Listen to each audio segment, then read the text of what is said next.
بسم اللہ الرحمن الرحیم۔ اللہم صلی علی محمد صاحب التاج والمیراج والبراق والعالمی۔ غار ثور کا ایمان افروز واقعہ۔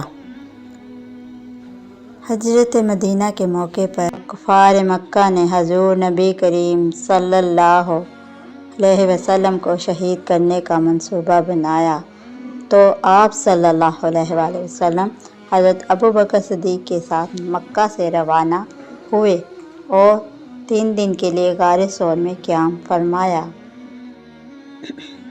کفار غار کے دہانے تک پہنچ گئے، لیکن اللہ تعالیٰ کے حکم سے مکڑی نے جالا بن دیا اور کبوتری نے انڈے دے دیے،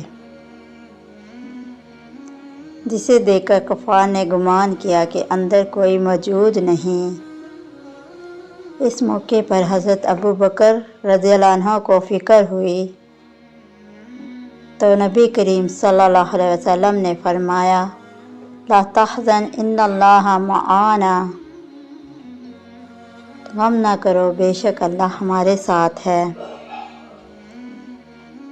یہ واقعہ ہمیں سکھاتا ہے کہ اللہ پر مکمل بھروسہ رکھنے والوں کی